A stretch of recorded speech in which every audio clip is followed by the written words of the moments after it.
আজকে রাতে রান্না হবে বাঁশের মধ্যে। আমার বাবা বাঁশ নিয়ে এসছে বাজার থেকে।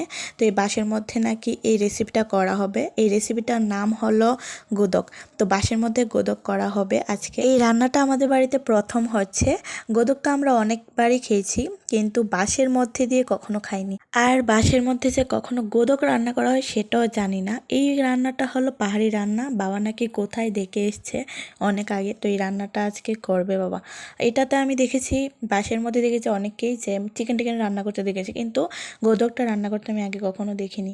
তো আজকে দেখব, আমিও প্রথম দেখব, আর তোমরা যারা দেখোনি তারাও দেখতে পারবে। বাঁশের মধ্যে যা যা দেওয়ার সব দিয়ে দিয়েছে। এখন এই বাঁশটাকে ভালো মতো পুড়িয়ে নিচ্ছে, তাহলে ভেতরে রান্নাটা ভালো মতো হবে। আর এই কয়লার মধ্যেই নাকি পোড়াতে হয়। আমি তো দেখেছি অনেকে যে চিকেন রান্না করে সেটা আগুনের মধ্যে মানে বাঁশটা পুড়িয়ে নেয়। তো বাবা যেরকমভাবে বললো সেরকমভাবে কয়লাতে পোড়ানো হচ্ছে। তারপর আবার শেষে একটু আগুনও দিল আমার অনেকবার বলাতে। যাই হোক, রান্নাটা ভালো হলেই হলো, যেভাবেই হোক না কেন। আর এই যে গোদকটা হয়ে গেছে, এখন বহু কষ্টের পর এটাকে বের করছে।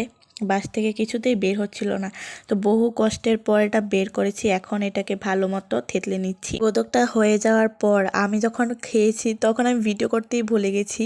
তো কি আর করা যাবে, গোদক তো আমার সবসময় ভালো লাগে, এইটাও খুব ভালো হয়েছিল।